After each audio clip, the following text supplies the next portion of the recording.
What's going on, guys? Welcome to today's video. Today we're going to take a quick look and just a quick overview of my thoughts on the Nokia 4.2 smartphone. Anyways, to get started, it's just relatively simple. I mean, it's a very kind of mid-range phone. The price is about $150, I believe, to $180, depending if it's on sale, USD that is. The screen is good. And I'm not going to actually dive into like super tech specifics. I'm just going to give like a general feel of it and just my thoughts on it. What had happened was I broke my Pixel 3 screen, and in the meantime I needed a phone to replace it until I decided whether or not I wanted to repair my Pixel 3 screen or if I just wanted to get a brand new phone. I ended up fixing the screen, but anyways, I used it for about a month and a half, 2 months maybe even more than that, so I got a good feel of the phone. Overall, again, not a top-end phone at all by any means, but a great mid-range, at least for the price. That's what kind of lured me into it. So here are my thoughts. First off, here's the layout of the phone. It's very simple. Camera in the front, 2 cameras in the back with a flash. There's a small thumbprint reader there. It's a very glossy finish. You can see all the fingerprints on there. That doesn't really bother me though. I figure anything with glass, it's going to happen. On the side here, you have a dedicated Google Assistant button, and right above it is where you put your dual SIM. So if you have 2 SIMs or just one, and then also the micro SD card for storage expansion. At the bottom here, you're going to find the micro USB charging port. It does not take USB Type-C, unfortunately. It has a single speaker and then a single mic at the bottom. Along the top here is the camera, and then the earpiece. It's very thin, but it's pretty effective. At the top here, you'll see that they still kept a 3.5mm headphone jack. On the side here, power button, and then a volume rocker. And that's about it as far as the exterior cosmetics. It's a sharp-looking phone for the price. The thing that I was disappointed the most in, though, was the performance of the phone itself. Again, it is a mid-range phone, so don't expect to do anything crazy. It's not top of the line. But for me, my bare metrics are at least be able to make a phone call and send text well. That's the bare minimum. And then as far as apps, if it's a little slow, that's okay. As far as opening and closing apps and moving through screens, I haven't had a problem with that. Where I found the issue is that sometimes when I would get a call, the screen would light up, but it wouldn't let me answer it. Or the screen wouldn't light up, but the ringtone was going off, the ringer, and I just wasn't able to answer it. So I felt that very annoying. That's the bare basics that it should definitely be able to do in Master, and it just kind of failed for me there. I don't really have a bunch of apps on there.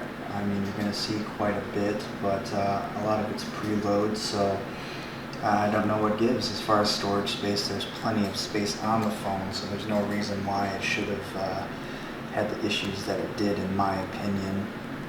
Let me see if I can find it. 63% used, so I just don't know why it was doing that. So anyways, as far as resolution of the screen, it's lower quality, but it's not bad. Like, I found it pleasing to the eye. Really not a big buff as far as noticing if it's terrible or not. Looks good to me. Meets my quality standards. It looks good. So aesthetics aside, the coolest thing about the phone is that if you do get a notification, like a text message, I kind of wish all phones did this. This power button here lights up as an LED notification. Just kind of breathe a white light. Very noticeable, so if it's sitting on your desk or something, you'll be able to see it, especially at nighttime, but it's still bright enough during the day that I can still see it, so really cool. I think that actually brings me to my next negative, which is probably the reason why that light's there, is if you have a call or text messaging on vibration, the motor in there is not very strong. I couldn't feel it when it was in my pocket, and if it's sitting on a desk and it goes off, it's not enough to really make that rumble on the desk and the noise from it. So it's just a very weak vibration motor in there.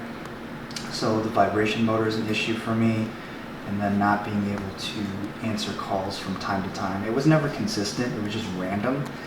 So again, take that as you will. Maybe I just got a lemon, but for my purpose of temporarily replacing my main phone because it was down and needed to be repaired, it did the task. So with that, I would say that it was okay. It was decent, but it's really hard to recommend it to anybody. So if anyone's going to buy this, I would really only recommend it for someone that's like really, really light. Like you saw that I had the 63% storage use.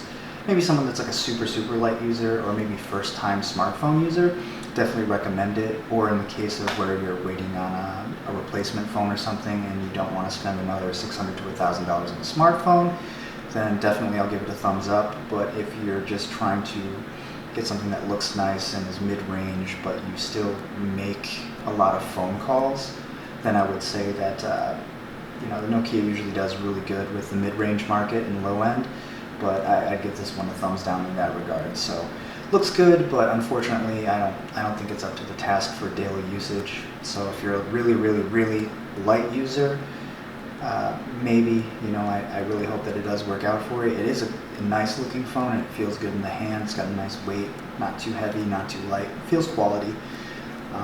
But if you're a moderate to heavy user, just in phone calls alone, then I couldn't recommend this. So I appreciate what you're doing, Nokia. Again, even though I don't think it's a great phone, I still think that it's cool that we have options here in the market, especially since everything's like $1,000 and up. So kudos to Nokia. I just hope that they keep refining and they keep making better products. I've already seen quite a few released in 2019. Was it October 9th right now? They did quite a bit of stuff in the IFA. They released a bunch of stuff too. Hopefully they bring some of that to the US market. But anyways, that's it. That's the Nokia 4.2, and maybe better luck next time. All right, thanks for watching. If you liked it, smash that like button for me if you don't mind. Consider subscribing too, but if not, that's cool. I just enjoy making videos on my free time, so I hope you found it useful. If anything, at least you got to take a look at the aesthetics of the phone, and hope you enjoyed it. All right, see ya. Thanks again.